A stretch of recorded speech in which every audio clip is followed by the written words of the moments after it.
සමනගාම කථාවස්තුව. එක් කාලයක සෑපව්වැසි 12 භික්ෂූහු ලංකාවෙහි තැනින් තැන බෝධි චෛත්‍යයන් වඳිමින් පිළිවෙලින් සමනගමට පැමිණියෝය.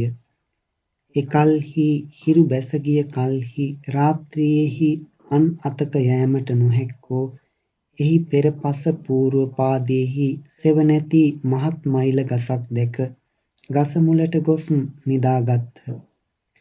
ඉක්බිති ඔවුන් අතුරින් එක් භික්ෂුවක් නැගිට කාශ්‍යප සර්වඥයන් වහන්සේ විසින් දේශනා කරන ලද නන්ද බ්‍රාහ්මණයා විසින් අපගේ සුතසෝම බෝධිසත්වයන්ට කියන ලද අතිශයින්ම උසස් වූ අදහසින් යුත් 100ක පරිත්‍යාගයට සුදුසු සතාරබ නම් වූ ගාථාවන් පිරිවහා පින් දුන්නේය.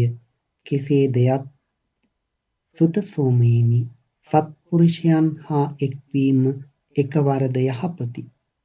අසත්පුරුෂයන් හා සියක් අවුරුදු එක තැන් වාසය කිරීම අයහපත සඳහා වේ. යහපත් අය සමග මිතුරුදම් කරව්.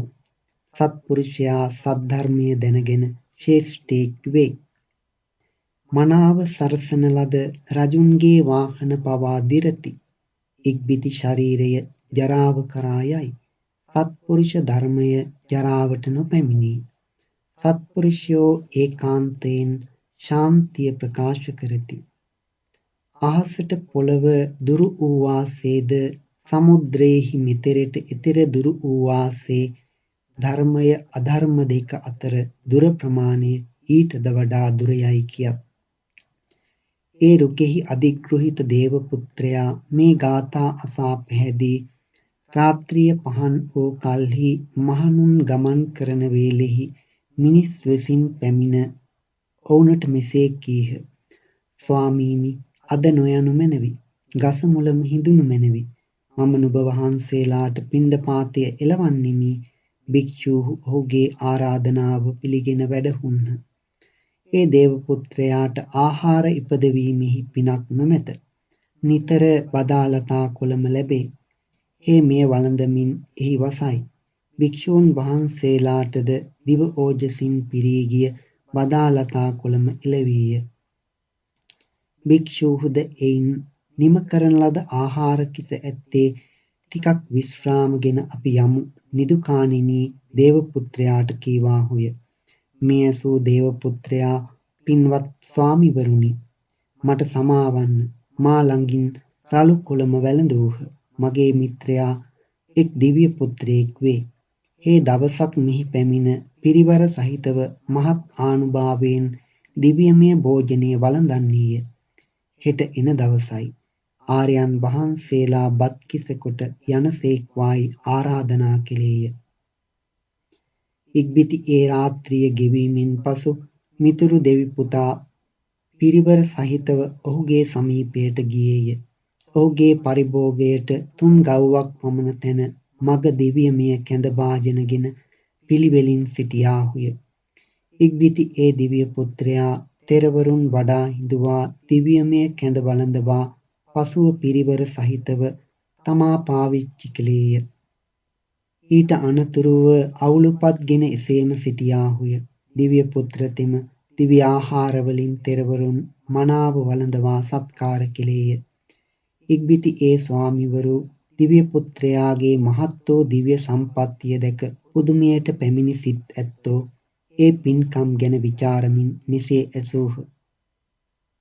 දිව්‍ය පුත්‍රයාණෙනි, මහත් වූ දිව්‍යමය 이르දියට පැමිණියෙහි. ඔබගේ ආලෝකය හැම දිසාවක්ම එළිය කරයි. දිව්‍යමය පිරිස පිරිවරති. ඔවුහු නොයෙක් ආයුධ, සෙමර, මොනර ආදී නොයෙක් අත් ඇතිව පිරිවරා සිටි. දෙවඟුනෝ නෘත්‍ය භූමියට ගියෝ නෘත්‍යයෙන් ගීතයෙන් යුක්තව ලයෙන් තොර නොව සවනට අමාවක් වැනි උත්සව ගීතයෙන් ගී කියා නටති, ගයති.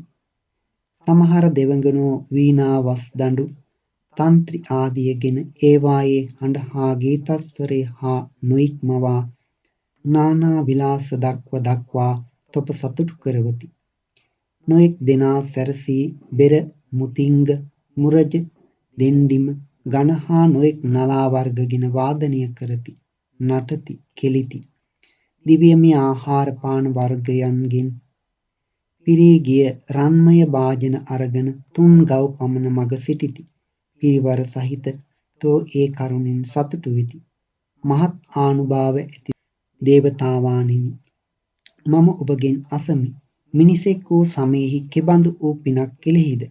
කවර සීලයක, කවර වෘතයක, කවර බ්‍රහ්මචර්යාවක, කවර පරිසුද්ධත්වයක මේ විපාකද? ඉක්බිති ඒ දිව්‍ය පුත්‍රයා උන්වහන්සේලාට තමන් විසින් පෙර භවයෙහි පෑ පවුවේ භික්ෂුවක් වී තමන්ට වස් අගින් ලැබුණු බතින් කොටසක් සංඝයා වහන්සේට පූජා කොට මේ සම්පත්තිය ලබා ගනිමි ප්‍රකාශ කරමින් මෙසේ කීයේය. ලංකාවේ මිස්සක පව්ව නම් මහා විහාරයක් ප්‍රසිද්ධ විය. නොඑක් සෑවලින් බබලන පිළිම ගෙවල් පංක්ති ඇති බෝධීන් වහන්සේගෙන් බබලන සුදු වැලි යෙදූ මළුවෙන් අලංකාර මනාව පිපී ගිය මලින් හා සිහිල් දියෙන් පිරුණු නොයෙක් පොකුණු පතැස් ආදියෙන් ගැවසී ගත්තේය. 1446ක් පමණ පිරිවෙන් පෙළවල් 7කින් අතිශයින්ම දැකුම් කළ වූ ඒ විහාරය සැමදාම මිනිසුන්ට ප්‍රීතිය ගෙන දේ. එහි වාසය කරන යති සමූහයා සුපේශලාදී නොයෙක් ගුණ ඇත්තෝය. සියලුම ජනයා වාසය කරති. ආත්මාර්ථය හා පරාර්ථය සිද්ධ කරති. ස්වාමිවරුනි, මම දෙවන ජාතියෙහි එහි එක් ශ්‍රමණයෙක් වීමි. ඒ මම ශ්‍රද්ධාව සීලය දරමින් පිළිවෙතින් තුරුණුවන්ට පිදීමි. පසු කාලයක මහජනයා භික්ෂූන් උදෙසා එළවන ලද අතිශයින් පිරිසිදු ප්‍රණීත මහත් ආහාර පාන තම තමාම භික්ෂූන්ට වළඳවත්. මමද එයින් කොටසක් ලදිමි. එයින් අඩක් ඒ දානයාගේ ආනිසංස අදහමින් බුද්ධානුභාවයද සිහි කරමින් සංඝයාට පූජා කෙලිමි.